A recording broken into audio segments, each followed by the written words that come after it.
বিশ্ব পরিবেশ দিবস এবং এই দিবস উপলক্ষে আমাদের একটা শোভাযাত্রা আমরা শুরু করছি। পরিবেশ দপ্তরের পক্ষ থেকে নাগরিকদের সচেতন করা, এটাই আমাদের মূল কাজ এবং বিভিন্ন নিষেধাজ্ঞা, বিভিন্ন গাইডলাইনস এগুলো ফলো করানো এবং নাগরিকদের স্মরণ করিয়ে দেওয়া, এটাও আমাদের কাজ।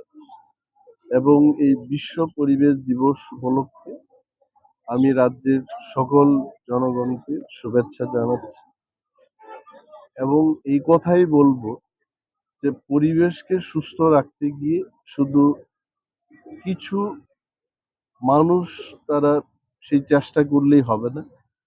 প্রতিটি ঘরে, প্রতিটি শহরে, নগরে, গ্রামে, সমস্ত জায়গায় প্রত্যেককে দায়িত্ব নিয়ে পরিবেশকে সুস্থ রাখতে হবে। এবং আরো একটা বিষয় হলো বনায়ন আমাদের আরো তৈরি করতে হবে। যত বন থাকবে আমাদের কাছে, ফরেস্ট রিসোর্স থাকবে, ততই পরিবেশ সুস্থ থাকবে।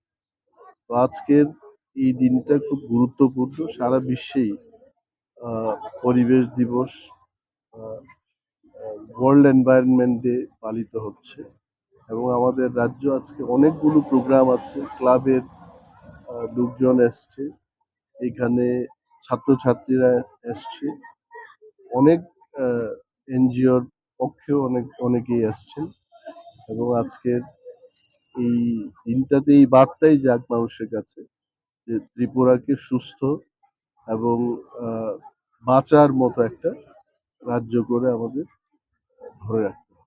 যেভাবে জলবায়ু পরিবর্তন হচ্ছে, এটা কতটুকু চিন্তার বিষয়? এটা তো গ্লোবাল ওয়ার্মিং, সারা বিশ্বের মধ্যে এটা চিন্তার বিষয়। তো সেই কারণে এটা শুধু আমাদের দেশের বিষয় না, এটা সারা বিশ্বের ব্যাপার। তবে ত্রিপুরা একটা ছোট্ট রাজ্য, এই রাজ্যে আমাদের অনেক বৈচিত্র্যময় প্রকৃতির সৌন্দর্য আমরা পেয়েছি, যেটা অন্যান্য রাজ্যের ক্ষেত্রে পৃথিবীর অন্যান্য অংশের চাইতে অনেক ভালো। এবং এটাকে ধরে রাখা, এটাকে যেন আমরা ধ্বংস না করি, সেই চেষ্টা সকলকে আমাদের রাখতে হবে। দূষণের দিক থেকে ত্রিপুরা কিংবা আগরতলা কোন জায়গায় আছে, কতটুকু ইয়েতে আছে? দূষণের পরিমাণ আমাদের তো মিটার আছে এবং এই শহরের মধ্যে 3টে জায়গায় আমাদের মিটার আছে। মিটার রিডিং দিয়ে বোঝা যায় যে শহরে কেমন দূষণ হচ্ছে। তবে আগের চাইতে, যেমন 5 বছর আগে, 10 বছর আগে শহরের যে জনসংখ্যা ছিল, যান চলাচলের যে সংখ্যা ছিল, তার চাইতে কিন্তু অনেকটা বেশি হয়েছে। সেই কারণেই দূষণটা কখনো কোন পিক আওয়ারে এটা বোঝা যায় যে দূষণের যে মিটারটা এটা বৃদ্ধি পায়। তবে এখনো এটা নিয়ন্ত্রণের মধ্যে আছে। কনস্ট্রাকশন হচ্ছে বিভিন্ন জায়গায়, ডাস্ট পলিউশন আমরা দেখতে পাচ্ছি। এগুলো হয়, কনস্ট্রাকশন যখন শেষ হয়ে যাবে, আমার মনে হয় আমাদের যে সিভিক সেন্স, জনগণের যে সচেতনতা, ডাস্টবিন রাখা আছে, বিভিন্ন গাইডলাইন যেগুলো আমরা ফলো করার কথা, এগুলো করলে এই শহরটা এখনো একটা সীমার মধ্যে আছে বলে এটা আমাদের মনে হচ্ছে। প্লাস্টিক দূষণ দূর করার ব্যাপারে আপনারা কতটুকু? সেটা তো নিরন্তর একটা প্রচেষ্টা চলছে। আমাদের ডিএমদের সাথে মিটিং হচ্ছে, এসডিএমদের সাথে মিটিং হচ্ছে। পলিউশন কন্ট্রোল বোর্ড বা এনভায়রনমেন্ট ডিপার্টমেন্ট এটা অ্যাডভাইজারি ডিপার্টমেন্ট। আমরা বিভিন্ন বিষয়ে আলোচনা করে নির্দেশিকা জারি করি, কিন্তু সেইগুলোকে ইমপ্লিমেন্ট করতে হবে জেলা প্রশাসন এবং মহকুমা প্রশাসনের মাধ্যমে।